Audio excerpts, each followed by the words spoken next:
Salut à tous, petite vidéo introductive pour ce qui va suivre. J'ai eu la chance la semaine dernière d'aller à Nantes et d'assister à l'Hexagone Brave, qui était vraiment une organisation au top avec un public vraiment en feu. Les combats étaient fous. J'y ai rencontré notamment Amin Ayoub, le combattant donc, du Ares et du Brave.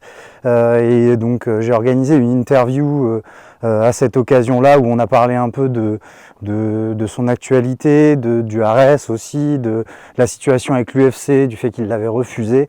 Ça a été vraiment très intéressant et en fait je me suis dit que j'allais peut-être me diriger vers ce genre de contenu plus souvent un peu comme on pourrait dire à la Joe Rogan, où on pose des questions plus sous la forme d'une discussion que d'une interview.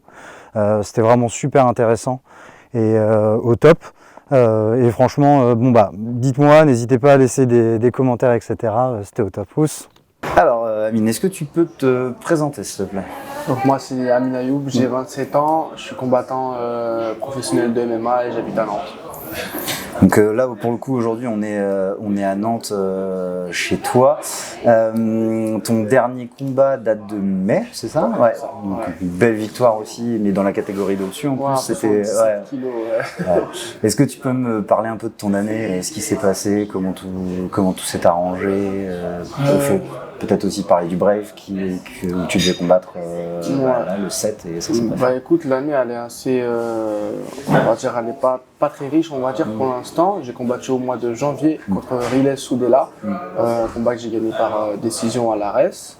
Ensuite, j'étais prévu sur la carte de juin à l'Ares contre Teddy Violet. Il a arrêté de combattre du coup, donc il a pris sa retraite. Donc finalement, j'ai remplacé sur une carte en short notice au mois de mai contre un Égyptien dans la catégorie du dessus. Donc voilà, pour l'instant, j'en suis qu'à ces deux combats-là. Donc voilà, ça manque un peu de combat.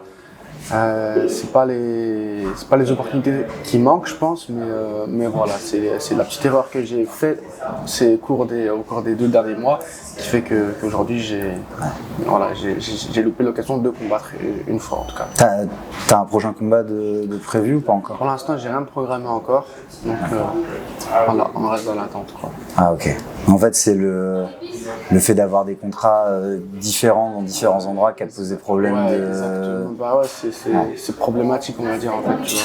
Ouais. Là, l'Ares, ils avaient programmé un événement au mois de septembre qui a été décalé finalement au mois d'octobre et qui serait apparemment décalé au mois de novembre. D'accord. Donc on n'a pas non plus d'objectif vraiment en tête sur une date fixée, quoi. Ouais. Ah, donc ça va quand même bien me décaler, ça va te faire de mai à novembre, c'est dur quand même. En plus en la vie de combattant qui est une vie un peu, je veux dire dissolue, où c'est compliqué, si t'as pas tout prévu, c'est compliqué.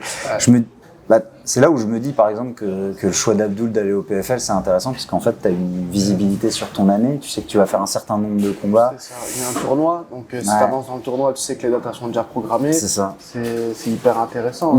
Ça rappelle à l'époque quand les combattants ils signaient en contrat en single fight. Ouais. Quand ils signaient sur des single fight, on n'avait pas d'idée en fait, on disait je combats là et après je sais pas ce qui se passe. C'est là où tous les contrats multi-fight, c'était très intéressant à l'époque et recherché surtout. Ouais, c'est vrai que c'est un peu une vie c'est une vie complexe. C'est là où il faut être aussi organisé. Il y a vraiment un côté, je trouve maintenant, en fait, t'es chef de ton entreprise et ton entreprise c'est toi-même en fait. Donc il faut que tu investisses sur toi déjà, donc c'est compliqué. Faut que tu investisses sur ta carrière, faut que tu sélectionnes bien quand est-ce que tu vas gagner ton argent, surtout si tu as une famille, toi je sais que tu as 2 filles, donc c'est-à-dire qu'il faut aussi que tu sois organisé et tout, ça va pas être facile en termes de charge mentale pour... Ouais, ça va, ça va, en vrai, on remercie la vie, on remercie Dieu, et c'est comme ça en vrai, c'est des épreuves au quotidien, et on les surmonte en vrai. Ouais, mais ça veut dire que toi t'es bien organisé, c'est ça aussi, parce que je sais qu'il y en a certains où c'est plus difficile. Ma plus grande elle a 7 ans. Ouais. La plus grande elle a 7 ans, la dernière elle a 3 ans, donc au départ tu fais des petites erreurs et après tu te prends en main un peu mieux, quoi. Et t'as commencé toi ta carrière professionnelle, t'avais 19 ans. 19 ans. Ouais. Donc tu vois ça va faire, ça fait 8 ans que t'as ta carrière professionnelle. Ouais. Bah, si tu me dis que ta première elle a 7 ans, en fait elle a fait pratiquement l'entièreté de ta carrière où t'as eu tes filles, donc tu t'es aussi battu pour elle en réalité Ouais, aussi. bien sûr, bien sûr, bien sûr. C'est intéressant. On va revenir peut-être un peu en arrière, histoire de faire quelque chose d'un peu plus chronologique. Ouais. Comment s'est passée ta jeunesse? Donc toi, tu as vécu à Nantes toute ta vie. Ouais. Comment ça s'est passé ta jeunesse à Nantes? Jeunesse assez mouvementée. Moi, j'ai des parents qui aimaient beaucoup déménager. Ils aimaient pas rester au même endroit. Donc, du coup, à l'âge de 16 ans, j'avais déjà déménagé 15 fois, il me semble. Ouais, plusieurs fois dans la même année et tout, des trucs de ouf. Et assez mouvementé, jamais attaché à une école, jamais attaché à des personnes dans un endroit, enfin des amis dans un endroit, etc. etc. Donc voilà, je continue l'école jusqu'à 16 ans. Et à l'âge de 16 ans, je décroche totalement, je peux plus suivre le cursus scolaire et je cherchais un travail vraiment pour me mettre dans le monde professionnel le plus tôt possible, quoi. Ouais. Et tu penses que c'est ça le fait de déménager souvent qui te pousse un peu encore vers le voyage? Est-ce que tu penses que c'est ça quelque chose qui te... Je pense qu'il y a un rapport. Hein. Ouais, je pense qu'il y a un rapport en vrai. Je suis pas genre demain, je peux rester 3 semaines dans le même endroit et je me dis juste après, bah tiens là je vais devoir faire 2 jours ici, 3 jours ici. Ouais. Je suis très très flex sur ce niveau-là. En vrai. T'es dans le mouvement à chaque fois, c'est intéressant. J'ai un peu cette même tendance, donc je comprends bien. C'est vrai. En fait, on aime bien le confort qu'on peut avoir à un endroit donné. Ouais. Mais c'est pas dérangeant non plus de pouvoir bouger partout. En fait. Je sais pas si ça te fait ça, mais moi j'ai un peu ce côté de dès que je suis trop confortable, en fait je me transforme pas en loc, mais je sens que je me pose trop et là je fais faut que je bouge un truc, faut que j'explose un truc et après on... Comme les gens qui travaillent chez eux et tout, c'est compliqué. Hein. Imagine toi tu travailles chez toi, tu travailles chez toi, tu t'endors chez toi, non c'est flippant. C'est compliqué hein. C'est vrai que toi au moins avec les entraînements tu sais que tu sors quand même on va dire 2 fois par jour à peu près, ça doit être ça ton rythme, 2 entraînements par jour. Ouais, 2 entraînements par jour. Ok. 6 jours par semaine, quelque chose comme ça, ou tu ça. Ouais, ok. C'est sur ça, toi. Donc t'as ton dimanche ou un autre jour pendant la semaine. Le samedi j'aime bien. Ouais. Je prends le samedi en repos, comme ça je la passe avec mes enfants. Ouais. Et le dimanche je m'entraîne parce que le dimanche soir je vais au Caliceo, genre c'est un truc de détente là. Ah ok, tu fais un peu un balnéario, je vois très bien. Balnéo et tout. Ouais, je vois très bien. Ah oui, cool. Tu vois. Donc je fais ma séance de sport à 17h jusqu'à 19h et de 19h à 21h je suis à Caliceo. Ah tu fais donc ta recovery là-bas, c'est grave cool. Ouais, j'ai bien un rythme comme ça, tu vois. Ouais, tu vois, c'est intéressant. Et donc tu me disais jeunesse mouvementée juste par rapport au déménagement ou jeunesse mouvementée aussi parce que je sais pas, souvent les combattants en tout cas que j'ai interviewé. Le divorce de mes parents, j'avais 14 ans.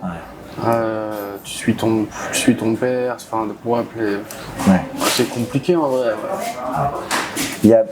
J'ai remarqué aussi souvent qu'il y a plusieurs types de combattants, mais il y en a aussi qui genre avaient un côté de violence un peu à exprimer. Je pense notamment au frère Pitbull. Je sais que Patricio Pitbull c'était un vrai bagarreur quand il était petit et que c'est les arts martiaux qui l'ont peut-être rediscipliné pour transformer peut-être cette violence en quelque chose d'un poil plus productif. Est-ce que toi t'as eu aussi? Je me suis beaucoup battu, mais c'était pas pour... J'ai jamais eu le côté méchant de me battre pour rien en fait, tu vois, ou d'aller chercher le problème ou quoi que ce soit, tu vois. J'aimais plutôt la justice et tu vois, me battre pour des raisons qui sont réelles, par exemple, tu vois, vraiment, je sais pas, on est là, t'as 12-13 ans, le gars il joue avec ton vélo, ou je sais pas, tu vois, il casse ton vélo, il dit non, bah je vais pas voir mon père, il te le payera pas, mais en vrai t'es obligé de lui rentrer dedans. C'est plus pour des raisons comme ça, par exemple, tu vois. Ok. Et t'as découvert les arts martiaux à partir de quel moment? À 14 ans. 14 ans. Ouais, 14 ans. Tu commences par le pied-point, c'est ça? Je commence par le pied-point, exactement. Et la découverte du MMA, ça s'est fait comment? Ça se fait 1 an après, je suis dans ma première année de kickboxing et il y a un gars qui vient s'entraîner en fait, il s'appelait Chris et il disait moi je fais du MMA dans une autre salle, etc. Ami, viens essayer si tu veux. Moi je connaissais pas et je dis mais c'est quoi ça? Et puis il me donnait à l'époque c'était un DVD. Moi je suis pas à l'époque des cassettes non plus, mais voilà, je vais pas inventer des cassettes, non. c'était des DVD que je mettais dans mon lecteur et c'était Pride en fait, tu vois. Et du coup, j'ai vu la violence de ce sport et j'ai dit ah ouais, c'est un truc de ouf, genre je vais essayer, tu vois. Et j'ai été à la salle, j'ai essayé directement toutes les phases de lutte, de sol, etc. et j'ai kiffé. Et ça t'a fait peur de voir ça? Tu t'es dit directement non, c'est ce genre de sport que je il veux me faut le moins de règles possible. Ouais. Ouais, j'ai dit il me faut le moins de règles possible, tu vois. Là, je voyais des petits gants, je voyais des phases au sol, des souplesses arrière sur la nuque, des trucs de ouf. Je disais ouais, c'est ça qu'il faut. Ouais. Tu sais que c'est ce que je me dis souvent dans tes combats.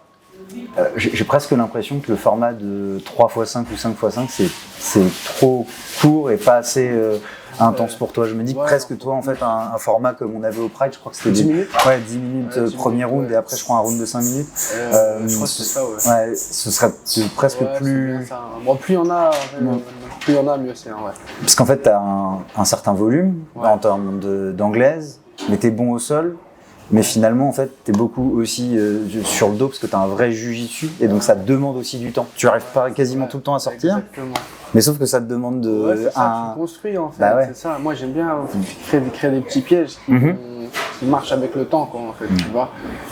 Et puis tu tentes pas mal de soumissions, tu as 8 soumissions en carrière, si je me trompe pas, en plus des soumissions diverses parce que tu vas avoir des guillotines, des choses comme ça. Bras, guillotine, étranglement arrière. Ouais. Donc c'est quand même, t'es diverse en tout cas dans ta... Bravo choc, dark choc. Ouais, le dart c'est vrai que c'est quelque chose que tu tentes beaucoup je trouve. Ouais, j'aime bien. Ouais, c'est vrai que c'est impressionnant. Et tu vois, tout ça en fait, c'est ce que je me dis, c'est que t'as un vrai jeu de MMA. Pas seulement il y a des strikers, je pense à Adesanya pour le coup, full striker qui se fait avoir par un autre striker, etc. Mais toi, tu as un jeu divers, mais c'est vrai que ça te demande aussi du temps pour pouvoir l'installer. Ça, c'est vrai que c'est un peu problématique dans le format des 3x5, 5x5, c'est peut-être un peu mieux pour le coup. Mais voilà, c'est ce que je me disais quand j'ai regardé tes combats. Donc première fois tu découvres c'est via le Pride. Tu te rappelles quel combat c'était ou... Il y avait Fedor. Ouais. Je me rappelle de Fedor. Je me rappelle de Vandar de Silva. Ah, Vandar de Silva. C'est les deux que je me rappelle bien en tout cas. D'accord. Et donc à partir de ce moment-là, tu te lances directement dans le MMA ou ça te met du temps à vraiment commencer à pratiquer ça Je fais les deux en même temps. Ouais. J'entame une carrière de kickboxing, en amateur. Je suis en amateur, kickboxing à fond et quelques combats amateurs en pancrace à l'époque. Avec pancrace. Donc jusqu'à l'âge de 18 ans quoi. Jusqu'à l'âge de 18 ans, je fais 45 combats de kickboxing et 11 combats de pancrace. Wow, ok. Voilà. 45 combats de kickboxing, je savais pas. Et donc tu commences ta carrière professionnelle à 19 ans. Ouais. C'est ça. Et tu commences par des défaites avant de commencer à... Ouf, je commence par deux défaites. On allait combattre, ça c'est des situations de ouf en vrai, on allait combattre jusqu'en Belgique. Ouais. Donc on partait d'ici en voiture, de Nantes à la Belgique on a 7 heures, 8 heures environ. Je combattais en 66 kilos. On faisait la pesée chez Hatch à 13h et on combattait dans la cage à 18-19h. Donc c'était des grosses erreurs de débutants, tu sais, d'entamer des cuttings. En plus à l'époque les cuttings c'était mal géré. Donc tu te mettais en déshydratation, tu passais ta pesée comme ça à 66 kg à 13h et à 18h tu devais être prêt dans la cage après avoir mangé et bu comme un fou. Tu vois. Donc deux grosses erreurs qui ont été faites, qui sont soldées par deux défaites. La décision, mais... Dont une contre Yanis d'ailleurs, qui combattait à l'UFC. C'est intéressant, ça. De ouf. Et voilà comment on commence la carrière, donc assez mauvaise, quoi. Ensuite, je me rappelle, parce que j'avais fait deux combats de dingue malgré tout, et je suis rappelé pour combattre Saïef Barnaoui, donc le petit frère de Mansour Barnaoui. Je l'affronte en 100% fight à Paris, et c'est là que ma petite carrière commence un peu à se faire sur le territoire français. Je passe par le KOC, je passe par l'événement de Jean Bagal à Lyon, je passe un peu partout quoi, sur le territoire français. C'est intéressant. Après, j'ai l'impression que c'est propre à tous les combattants français d'avoir fait ça. En fait, vous avez vraiment fait un peu comme ont fait les États-Unis quand on dans les années 90, c'est-à-dire on prend tout ce qui passe et on tente. Ouais. T'étais jeune. Mais en plus, vous étiez pas beaucoup payé en fait. C'est que vous étiez payé. Alors des fois, oui, même fallait que vous dépenser de l'argent pour. Ouais, carrément. Bah ouais, non, payer, ça existait même pas ce mot-là. C'est nous, on payait. Ouais. J'ai le souvenir que pour partir en Belgique, j'étais parti voir mon entraîneur et c'est lui qui m'avait payé carrément la route, tu vois. Genre, il m'avait donné, je sais plus, un entraîneur m'a donné 50 et un autre il m'a donné 50, tu vois. Et j'ai mis au bout pour payer la route, l'essence et l'hôtel sur place, tu vois. Et... tu faisais ça parce que tu étais passionné, en fait. Ouais, bien sûr, même, je voulais combattre les meilleurs. Ouais. Je voulais combattre les meilleurs, je voulais rentrer dans la cage, voilà, on aimait ça. Ouais. Et à quel moment tu t'es dit, c'est ce sport que je vais faire comme métier? C'est-à-dire vraiment, je vais réussir à en vivre Alors, lorsque j'ai eu le choix entre un CDI à la ville de Nantes et de vivre de mon sport, prendre mon envol, quoi. Ouais. Donc là, j'avais 21 ans. Ouais, 21 ans, c'est ça. À 18 ans, j'ai commencé un travail à la ville de Nantes pendant 3 ans. À l'époque, François Hollande, il avait fait les contrats emploi d'avenir. Ouais, exactement. 3 ans, donc j'ai 18 ans quand je rentre dans ce métier. Et à 21 ans, j'en sors. Il me propose une stagiairisation et ensuite une titularisation. Je refuse l'offre, je leur dis c'est gentil, tout s'est bien passé pendant les 3 ans, mais je préfère vivre de mon sport. Et ils me disent t'es sûr, Ami? Je dis bah ouais, pourquoi? T'es sûr, mais il n'y a jamais personne qui n'a refusé de CDI et tout. De CDI à la ville de Nantes, tu vois, c'est pépère, c'est la planque, c'est ceci, c'est cela. Et je dis ouais, mais c'est bien, mais moi il faut plus de peps dans ma vie en vrai. Ça m'intéresse pas de venir à 8h, repartir à 17h pour gagner 1 200 € en vrai. Et ça t'a pas fait peur de refuser Non, moi j'essaie d'être très stoïque dans ma vie, tu sais, pas avoir peur de la prise de risque, etc. C'est comme ça, je pense. Comme on dit, les gens, ils veulent des opportunités, mais ils prennent pas les risques qui vont avec, tu vois. C'est vrai. Je pense qu'il faut les créer, les opportunités. C'est pas faux. Et t'as réussi justement à en vivre assez facilement assez facilement, pas du tout. Assez facilement, non. J'ai fait plein de petits trucs à côté, en vrai. J'ai essayé de me débrouiller en vendant des voitures. J'avais une personne qui lui était un transporteur en gros en Allemagne, il ramenait beaucoup de véhicules et on partait le jeudi soir à minuit de Nantes, on arrivait en Allemagne le vendredi aux alentours de 8h du matin, on partait à plusieurs chauffeurs dans un van, tu vois, dans un minivan, on était 3 ou 4 chauffeurs et le gars il déposait un chauffeur là, un chauffeur partout, on récupérait les véhicules, on allait faire les cartes grises ensemble en Allemagne. On faisait la route, on rentrait, donc comme je t'ai dit, on partait le jeudi à minuit, on était rentré le samedi matin à 6h du matin, quoi, environ. D'accord. À Nantes, donc pour 200 €, tu vois. Wow. Pour 200 €, tu vois. Et tu faisais ça toutes les semaines? Je faisais ça 2 fois par semaine. Okay. Ouais, 2 fois par semaine. Ah oui, ok. 2 fois par semaine. Donc en vrai, on avait trop faim en vrai, donc on essayait de jongler entre ça et les entraînements, etc., etc. Il y a eu des périodes qui ont été très très compliquées. Mais dans l'ensemble ça va, ensuite les sponsors sont arrivés, les combats avec des meilleurs cash day sont arrivés. J'allais te poser la question justement, parce que c'est un tout petit peu plus tard que tu fais donc l'UAE Warrior et après le Brave, 2 ceintures d'ailleurs. Et donc c'est à partir de ce moment-là où les cachets étaient peut-être un peu plus... Exactement, j'ai commencé à connaître les cachets un peu intéressants au niveau du Phoenix déjà. Ah oui? Ouais, le Phoenix, et juste après Phoenix, il me semble que je suis parti à... Je sais plus, je crois à l'UAE Warrior. Ok. Et donc là, à partir de ce moment-là, t'avais des cachets plus importants, t'as réussi à faire quasiment 3 combats quasiment tous les ans, à peu de choses près. Ouais, c'est ça. Okay. 3 ou 4 combats.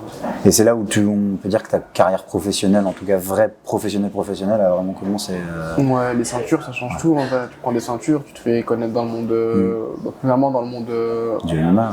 Ouais, dans le monde du MMA, mais dans le monde du Moyen-Orient aussi surtout. Moyen-Orient, ça m'aide parce qu'il y a vraiment des bonnes personnes dans ce milieu-là.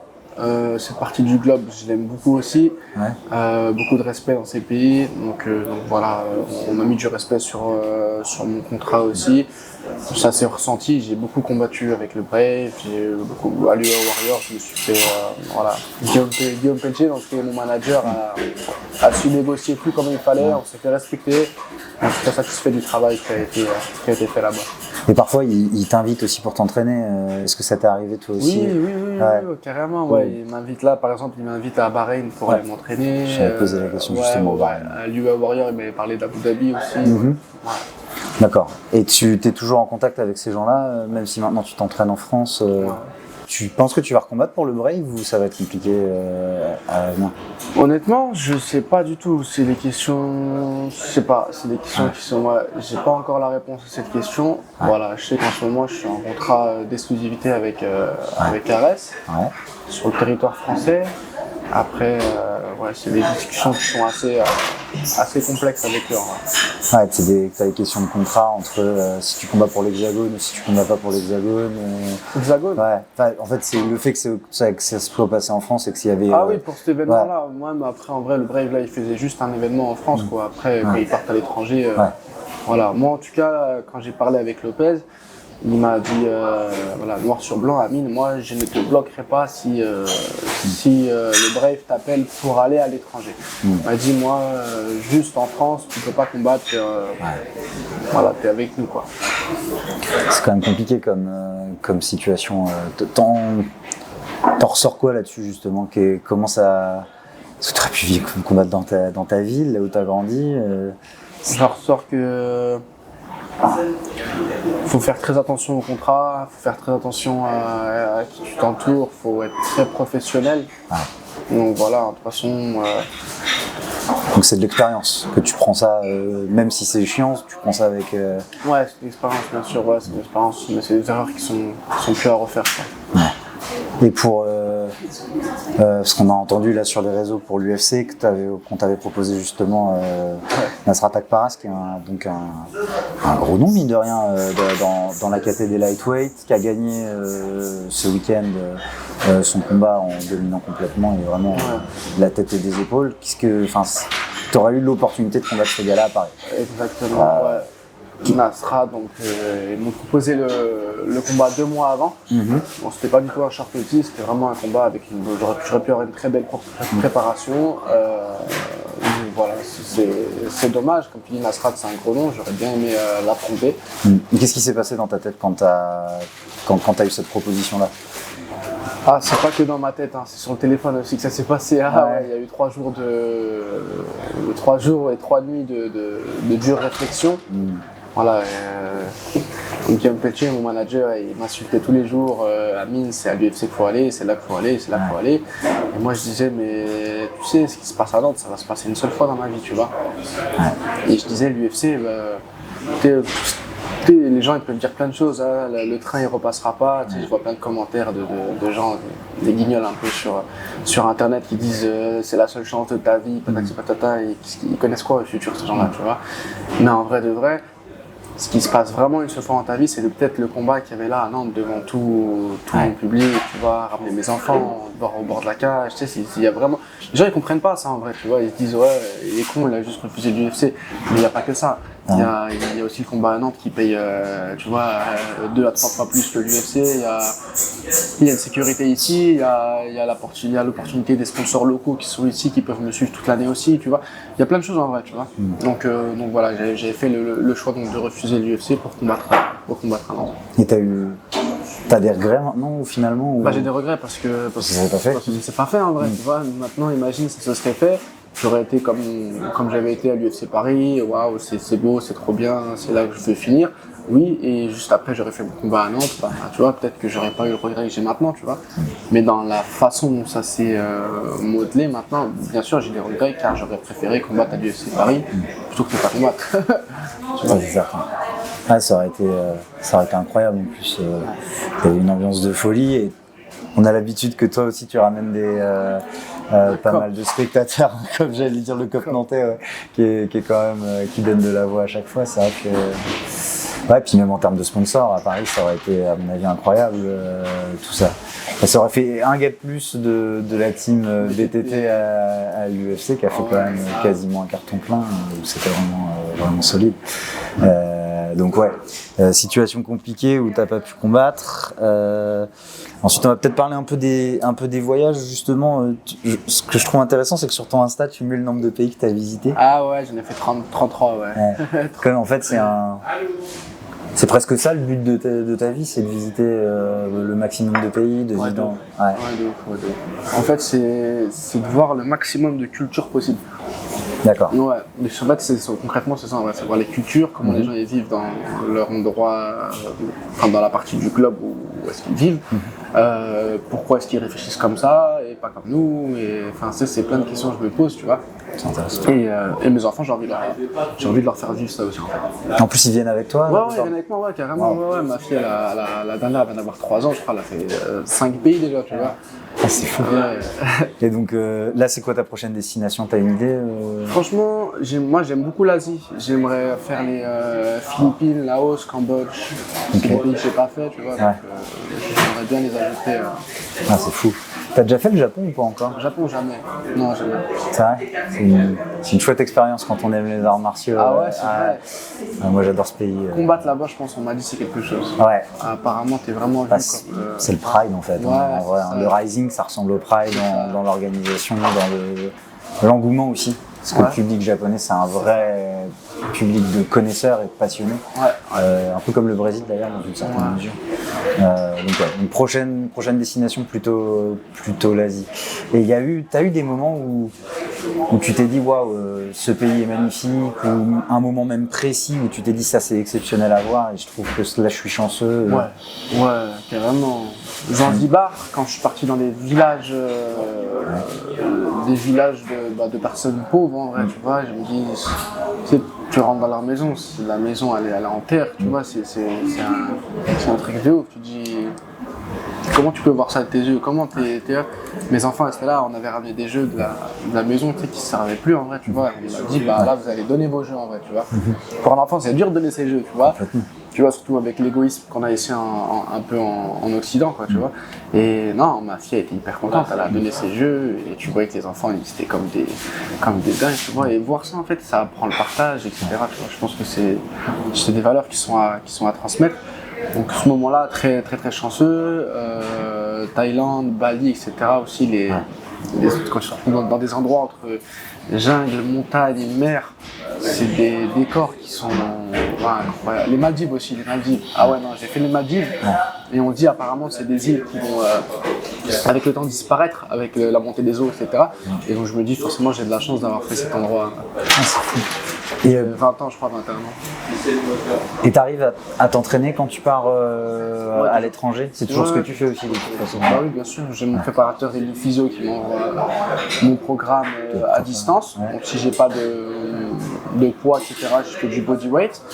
Et sinon, j'essaie toujours de trouver des petites salles de boxe ou pour tourner au sol ou un truc comme ça.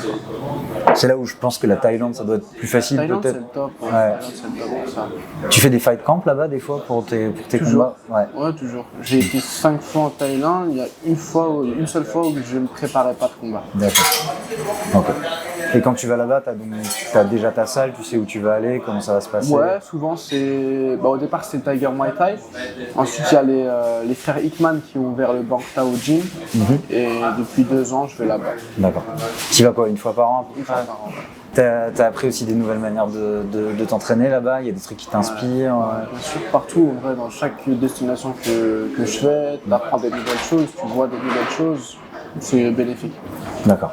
Et t'as pu tourner avec des gars, avec des combattants de l'UFC, jauger ton niveau aussi? Comment ça se passe? Bien sûr. Alex Volkanovski, Petroyan, bon un peu plus léger, tu vois.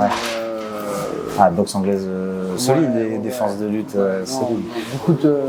Beaucoup de champions, les frères HK Bob aussi. Enfin, je pourrais même pas toutes les citer, mais beaucoup de gens de l'UFC et d'autres organes en vrai, qui sont très forts.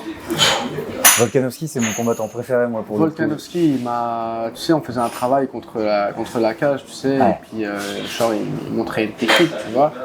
Et il était en genou poitrine pour montrer une technique, tu vois, et tu sais, la pression qu'il met. t'as l'impression qu'il fait 100 kilos. C'est une petite bûche. Hein, ouais, c'est une petite bûche, en vrai, c'est ça. Ouais. Mais on l'a vu contre Makhachev en fait finalement, ouais, parce que tout le monde pensait que contre la cage il allait se faire retourner. En fait, non, il est trop fort. C'est impressionnant comme personnalité. Et il a l'air aussi d'investir sur lui, c'est ça que je trouve presque le plus impressionnant, c'est son travail en dehors de la cage. C'est ça, non, il est archi fort. Parce qu'il il crache l'argent justement pour investir sur lui-même, pour devenir de plus en plus fort. Est-ce que tu as un peu aussi toi la même optique justement d'investir sur toi? Moi, depuis que j'ai de l'argent, depuis que je travaille en tout cas, j'investis tout sur moi. Ouais. On en parlait un peu off caméra, il y a un côté chef d'entreprise chez un combattant, et toi tu l'as eu assez tôt cette logique-là d'investir. Bah tu sais, quand tu vas faire des radios, des IRM et que tu as besoin de payer, que la quasi-totalité n'est pas remboursée, etc., tu vois, ça commence par ça un investissement, tu vois, déjà. T'as une blessure, il faut te soigner, il faut acheter des médicaments qui sont pas remboursés. T'as une préparation à faire, au départ t'as pas de sponsor, tu prends ton argent, tu prends un billet d'avion, etc., tu vois, c'est ça investir sur soi-même. C'est tes amis, ils sont là, ils mangent une pizza, bah toi tu sais que tu vas manger une omelette par exemple, tu vois, ça fait partie de l'investissement sur soi-même. Ton préparateur physique aussi pour prévenir les blessures, pour pouvoir combattre le plus de fois possible. Bah là, tout à l'heure à 13h j'ai kiné aussi, tu vois, c'est tout le temps plein de choses. Ton balnéo aussi, que tu fais les fins de semaine. Non, mais en vrai, t'as raison, c'est tout ça qui rentre en ligne de compte. Chercher tes sponsors aussi. Ça veut dire aussi travailler. T'as combien de sponsors là à l'heure actuelle? 4. 4, 5, Tu veux les citer peut-être carrément.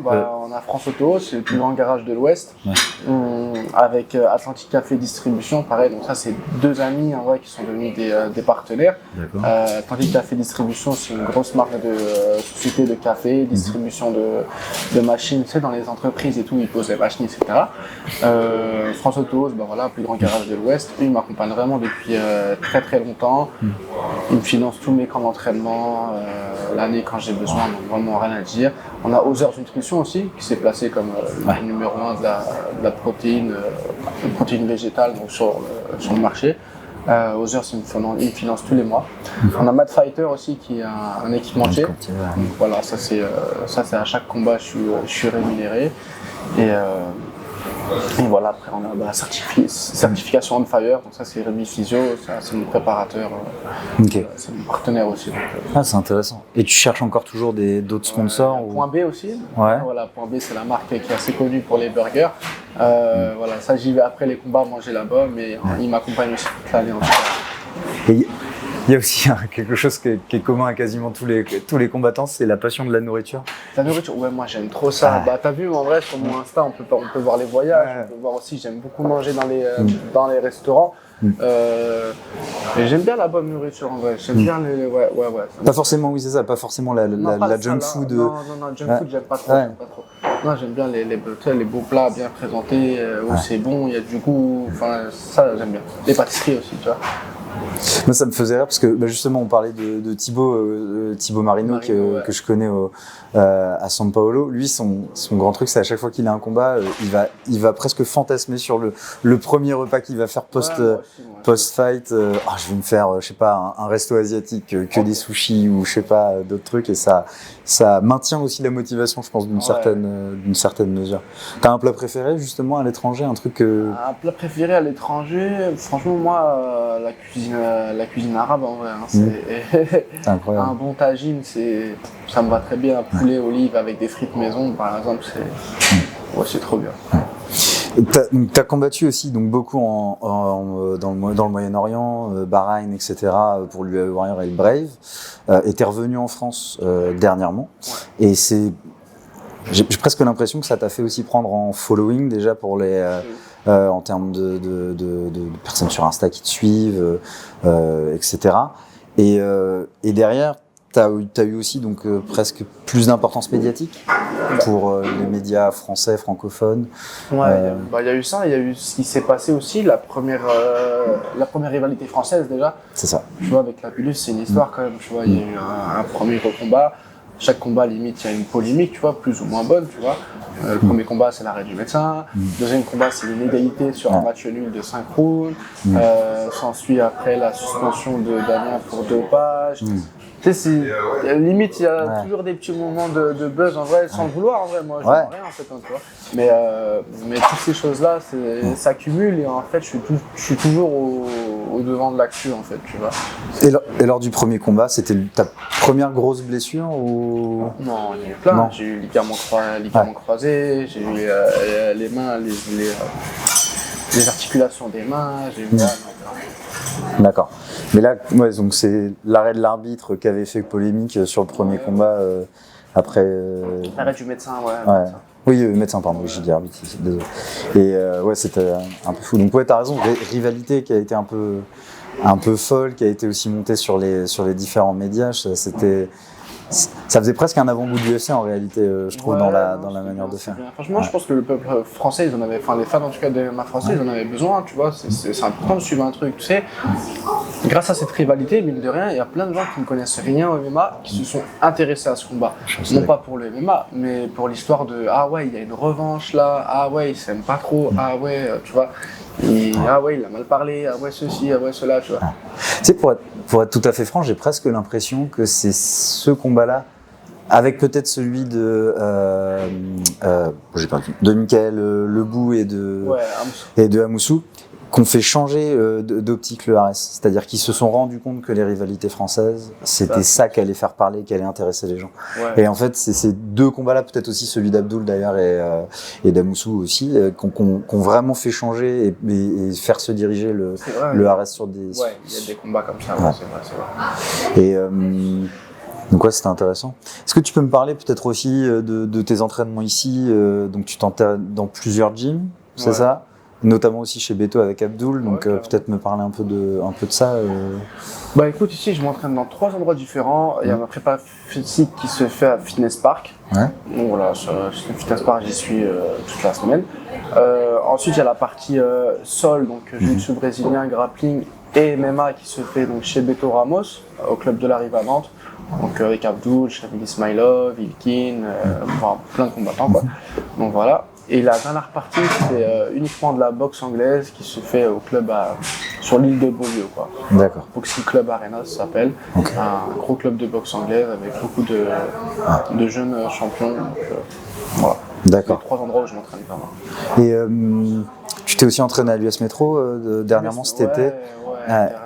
C'est quand on voyait les photos, c'était quand même assez dingue. Sur le tapis, Taylor, Mansour, Morgan et tous les autres. À chaque fois, il y avait Azael aussi, Adjouj, qui va combattre bientôt au Bellator, Dublin. Ouais, c'est ça. Qu'est-ce que tu as pensé justement de voir ce gym qui en ce moment fait parler? Enfin, je pense que tout l'été, tout le monde a dit c'est l'endroit où on doit aller. Ouais, carrément. Mais en fait, ça fait du bien en fait de voir qu'il y a du changement un peu, tu vois, que le vent, on va dire, il tourne. Tu vois, on va pas se mentir, ça a longtemps été le MMA Factory qui était au devant de la scène sur les meilleurs combattants français. C'est ça. Et voilà, donc, grâce forcément à beaucoup de communication, leurs résultats aussi, Cyril Gann, Imapov qui sont montés au très haut niveau à l'UFC. Mais en vrai, il n'y a pas que là-bas, tu vois, il n'y a pas que là-bas. L'US Métro, c'est des coachs qui sont de qualité, qui sont investis et qui aiment ce qu'ils font par passion, non pas que pour l'argent, tu vois. Donc voilà, on a Johnny Frachet, Diego, tu vois, c'est des personnes qui sont trop investies dans ce qu'ils font et ils aiment vraiment ce qu'ils font. Donc déjà, c'est la première chose, je pense, la plus importante dans un club. Et il y a l'infrastructure, franchement, top. Il y a une cage, il y a le tapis, il y a une salle de préparation physique en bas. On a Rémi Physiosport, donc du coup, forcément le meilleur préparateur en France qui vient donner les cours de prépa physique aussi sur place 2 fois par semaine. Franchement, il y a tout qui est fait, voilà, tout est concocté pour que le meilleur se passe ici et sans oublier forcément les sparring partners. Les ressources humaines, c'est ça. Ouais. En fait, à Paris, ce que j'aime bien, c'est que il y a des gens qui sont pas forcément connus, qui sont très forts. Alors qu'en province, si t'es très fort, t'es forcément connu, tu vois. Et en fait, là-bas, j'aime bien, ça te redescend, enfin, ça te redonne de l'humilité, on va dire, tu vois. Tu te redescends, donc forcément, ça te redonne de l'humilité. Car tu tournes avec une personne qui est pas forcément connue, et finalement, elle est dure, tu vois. C'est une personne avec du niveau. Donc, ça te force aussi à t'adapter, parce que toi, quand tu tournes à Nantes, tu connais tout le monde, en fait. Ça veut dire que tu progresses plus dans ton jeu, tu sais comment battre ces personnes-là plutôt que d'essayer de travailler. Ouais, plus ou moins. Plus ou moins. Après, voilà, on essaie toujours de se mettre dans des difficultés. Si je tourne avec une personne moins forte au sol, je vais dire, tiens, prends-moi la demi-garde, tu vois, je vais sortir, etc. Ouais, donc tu fais aussi du sparring thématique. Ouais, carrément. D'accord.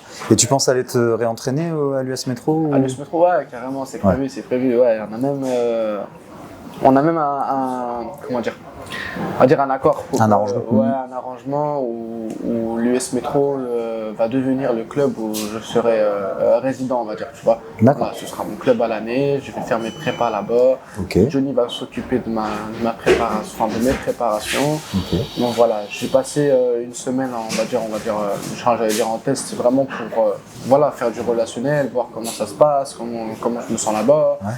Et voilà, après moi en vrai je suis parti assez simple, tu vois, c'est-à-dire que je suis bien partout en fait, tu vois. Ouais. Mais là-bas j'ai vraiment aimé le rapport avec les gens. Donc tu vas déménager à Paris ou tu y passeras juste quelques temps à chaque fois? Je vais essayer de faire soit rester 2-3 semaines là-bas, tu vois, et m'entraîner à fond, soit essayer de faire des allers-retours chaque semaine sur une durée de 3-4 jours. Ok, d'accord. Rentrer chez moi le week-end quoi, pour être avec mes enfants. Ok. Ouais, donc ça va être quand même un engagement de famille aussi, ce genre de choses. Ouais, bien sûr, ça c'est des sacrifices, hein, toujours. Ouais. Bah oui. Ouais, d'accord. Mais après, c'est vrai que pour atteindre le haut niveau, ça passera par là. Ouais. Et en plus, ils sont très liés avec la BTT, donc ça va faire une. En termes de ressources humaines, c'est quand même assez dingue. Hein. Il y a des combattants qui t'ont impressionné là-bas, particulièrement des gens avec qui tu n'avais jamais tourné peut-être? Ouais, j'avais jamais tourné avec Azael. Azael il est très fort et même humainement c'est une personne que j'aime beaucoup, tu vois. Il réfléchit comme moi en vrai, tu vois. On est très à valeur et tu vois quand c'est noir, c'est pas blanc, tu vois. Mansour Barnaoui forcément toujours. Moi j'avais déjà tourné avec lui, tu vois. Mais, ça reste une personne assez captivante. Un pionnier aussi dans le MMA dans une certaine mesure. Oui, carrément.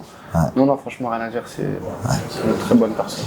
Et c'est vrai que quand on voyait les photos, et ça a fait quoi de voir Taylor Lapillus après la rivalité qu'il y avait eu avec son frère? Marrant. Ouais, c'était marrant. Ouais, okay. C'était marrant. Ouais, c'est normal, ça va. Tu combats dans la catégorie des 70 kilos, mais t'as combattu aussi en 66, t'as combattu aussi en 77, plus rarement quand même. Tu penses que c'est quoi ta vraie caté, la caté de... Je pense que ma vraie caté, c'est 66. En fait, pour moi, c'est 70 si tu veux, tu vois. Ouais. Mais quand j'entends les vrais professionnels, quand je dis les vrais professionnels, ça veut dire c'est les préparateurs, c'est les coachs, c'est tu vois les personnes qui ont un œil extérieur bien plus aiguisé que moi, tu vois, au niveau du MMA en globalité. Je pense que ce serait en 66. Ouais. Et tu penses combattre en 66 ou pour l'instant Honnêtement, il faudrait que le challenge il soit à la hauteur en vrai, tu vois. Ça reste des risques pour la santé. Tu vois, le coaching c'est pas anodin, donc il faut faire attention. Déjà pour descendre 70 kilos, c'est assez enfin c'est pas que c'est compliqué, c'est que c'est quand même. Tu es à peu près à combien en temps normal? 84. 84 kilos. Ah, non, en termes de 70, c'est à peu près ça. Ouais, 70, c'est ça. C'est en termes de cutting. Bah, toi, tu fais une diète puis cutting, donc tu coupes combien? Tu coupes 5 kilos 6 à la fin. 6 à la fin. Ah, c'est déjà pas mal, ouais, 6 kilos coupés c'est énorme. À la fin. Après, les 66, mais est-ce que par exemple tu ferais un peu comme fait Abdul, c'est-à-dire là changer de catégorie quand tu commences à entrer dans les organisations À voir. Est-ce que le bénéfice il est vraiment prouvé? Est-ce que je sais pas. Ouais. Parce qu'après, c'est un peu comme quand tu combats contre contre Damien qui est pour le coup un gros lightweight. Est-ce que tu sens pas aussi un déficit de puissance ou si tu ne l'as pas senti? Ouais, bien sûr. Bah oui, je le sens en fait limite à chaque combat en vrai, tu vois. Limite à chaque combat, je sens que les gens ils sont plus forts, on va dire physiquement. Et moi j'ai d'autres avantages en fait. C'est ça aussi le sport de combat, c'est que chacun va avec ses avantages en fait. Moi je sais que j'ai un cardio qui est, tu vois, je peux combattre pendant longtemps. Donc je mets cet avantage là où que la personne va essayer de forcer pour. Voilà, j'ai un coup d'œil peut-être que tu vois, j'ai des avantages que les autres n'ont pas et j'ai pas leurs avantages non plus. D'accord. Voilà, après c'est un choix à faire, etc. Et Vous avez avancé aussi presque en même temps avec Abdul, vous étiez tous les deux au Brave. Ouais, c'est vrai. Ça a été Après, Abdul, on va dire, il a explosé de par ses résultats. En vrai, il a battu vraiment des personnes qui sont très très fortes, très très bien classées. Donc voilà, il est arrivé à un niveau maintenant où c'est dur de lui proposer autre chose que des gros fights, en fait, tu vois, que des choses très très intéressantes. Tu seras dans son corner à Paris ou Non, on s'entraîne ensemble, mais j'ai jamais fait son cornerman. Ok. Et c'est quoi là tes objectifs prochainement, que ce soit d'ailleurs dans la vie dans la vie ou en termes de fight? Tous les jours, déjà sur ma carrière sportive, forcément c'est de combattre. Honnêtement, c'est de rentrer à l'UFC en vrai. Voilà, je me suis rendu compte que c'était une erreur d'avoir refusé la dernière fois. D'accord. Et je pense que la prochaine étape, c'est de rentrer à l'UFC. Et voilà, c'est de m'exposer au grand public. Donc ça veut dire peut-être reprendre une ceinture pour. À voir. Je sais pas comment ça se passe. Voilà, je laisse Guillaume Pelletier gérer ça avec Fernand dans un premier temps. Et je sais pas, on va voir comment ça se passe. Et sur le plan de ma vie, j'aimerais faire un voyage en Asie. On va revenir encore à l'Asie, mais quand je dis un voyage, c'est vraiment un trip en fait. C'est un trip sur 3 à 6 mois. Plusieurs pays donc? Ouais, plusieurs pays. Donc voilà, c'est vraiment visiter beaucoup de choses. Avec mes enfants, ils suivent l'école avec le CNED. C'est un autre état d'esprit. C'est pas, tu pars 2 semaines pour les vacances. Tu veux faire ça quand? L'année prochaine ou... Non, en fin d'année, j'aimerais bien, ça va dépendre des combats et comment ça se passe en vrai. C'est super intéressant. Donc sur 3 à 6 mois où tu passes de pays en pays, t'arrives à t'entraîner. Tu le filmeras? Tu feras des vlogs ou des trucs comme ça? Je pense, ouais. Ce serait bien, je pense. C'est vrai. Je pense que ce serait quelque chose que les gens aimeraient suivre. Je pense, ouais. Après, je suis pas trop dans ça. Moi, j'aime bien, mais tu sais, j'aime pas trop faire ça et tout. Tu vois, après, c'est des choses à. Ouais. Après, il y a des gens. Tu peux voir si des gens peuvent pas t'aider là-dessus. En vrai, les vlogs, en vrai, c'est bien, je trouve, mais il faut être à l'aise, tu sais, avec le face caméra, lever ton téléphone et parler quand il y a des gens à côté. Moi, j'ai du mal un peu avec ça, en fait. Ouais, mais regarde par exemple les formats que fait maintenant Morgan. Ouais, Morgan, il est à l'aise avec ça. Ouais, mais il fait plus des formats vlog quasiment. En fait, c'est quelqu'un d'autre qui gère sa chaîne YouTube et on le filme et c'est des montages. Tu vois. Et en fait, je pense que justement, il y avait un côté charge mentale un peu trop difficile de faire des formats vlog. Et donc maintenant, il fait même presque des formats reportages à la 3e personne. Ça pourrait être peut-être un truc qui te correspond aussi. Mais clairement, ouais, faut que tu le documentes si tu fais ce genre de choses. Ça peut être un beau truc qui explose. J'avais dans l'idée de faire un peu moi des formats comme ça. Quand je travaillais avec Karaté Bushido, j'avais une émission qui s'appelait J'irai combattre chez vous. Et c'était un peu ça. Okay. Voilà, j'allais voir les athlètes. Mais vu que j'étais tout seul, c'est vrai que c'était compliqué de filmer quand moi je m'entraînais avec eux. Mais c'était un peu l'idée à la base. Et franchement, il faudrait que tu le documentes. Je pense que ce serait intéressant. Donc ça, c'est l'autre objectif dans ta vie. Et à plus long terme, tu vois ça comment d'ici, je sais pas, si on se dit d'ici 5 ans et puis d'ici 10 ans? Alors, l'objectif sur du long terme, en vrai, ce serait de bien finir ma carrière. Quand je dis bien finir, c'est sans trop de blessures, sans dingueries en vrai qui peuvent t'arriver. Sans trop de dommages aussi. Ouais, c'est ça, carrément. C'est bien finir avec un paquet d'oseille, bien sûr. Forcément, c'est toujours la revient. Faut plein d'argent pour pouvoir faire de vrais projets, laisser des choses intéressantes à sa descendance, forcément. Et voilà, avoir visité beaucoup de pays, avoir monté des sociétés, avoir acheté dans l'immobilier, pourquoi pas. Et pourquoi pas un jour laisser mon nom avec une salle de sport. Voilà, ouvrir une salle de sport et que tous ces sacrifices durant des années servent à quelque chose et ouvrir une salle de sport ou que de petits champions qui seront formés. J'allais te poser la question, vu que tu t'es entraîné dans plein de pays, est-ce qu'il y a aussi un peu cette idée-là de tiens, un jour je m'arrêterai dans un endroit je sais pas, à côté de la plage, dans un pays, peut-être l'Asie, et je montrais ma salle. Ouais, j'aimerais bien, carrément. Ouais. Et t'entraînes aussi ou tu fais pas trop ça? Non. Ouais. Parce qu'il y en a plein qui vivent du coaching. Ouais, il y en a plein qui je vivent pense de à ça. Azael par exemple Ouais, qui vit de ça. Taylor aussi d'ailleurs. Bah, je sais pas. Ouais. Je sais pas, mais je le fais pas encore. Je Ouais. le fais pas encore. Ok. Voilà. J'ai envie d'investir tout mon temps dans ma carrière, tu vois, et pas coacher les autres pour le moment. Il y a un côté égoïste, pas péjorativement, mais je veux dire, quand t'es athlète professionnel, il faut que tu te concentres sur toi. C'est vrai que c'est peut-être difficile de. Ouais, de ouf. Ok. Ça dépend peut-être les gens aussi. Il y en a qui arrivent à apprendre là-dessus. Je l'avais regardé, donc pas en live, mais juste en rediffusé le lendemain, le combat avec Ahmed Amir au Brave. Ah ouais, punaise. Mais c'est un vol en fait. Je l'ai revu ce matin. Ah, un vol, je sais pas, mais c'est. Bah pour moi, tu prends facile 3 rounds, notamment avec les questions maintenant d'impact des nouveaux critères. Maintenant, avec les nouveaux critères, il aurait perdu. Bah mais c'était déjà plus ou moins le cas à l'époque, je trouve. Lui, il venait pas pour faire du dégât. Lui, il venait pour me bloquer au sol et ne plus bouger pendant toute la durée du round. Si tu remarques bien, l'arbitre, il a pas relevé une seule fois, il me semble, tu vois. Ouais, mais toi, tu te relèves à chaque fois quasiment. J'essayais de me relever, ouais, mais il était là, tu sais, à forcer. Certes, c'est à moi de sortir, mais il fait pas d'action, il fait pas de dommages, il ne frappe pas quand il. Bah en fait, il a aucune tentative de soumission. Toi, t'en claques déjà au moins 2 dans le dernier round. Ouais. Et c'était au 3e, je crois, il y a une tentative de guillotine. Ah, je sais plus si c'est au 3e. Ouais, non, mais guillotine, je sais plus, clé de bras. Et pour moi, tu prends 2, 3, 5. Je crois que le 3e, c'est celui qui est le plus dominant.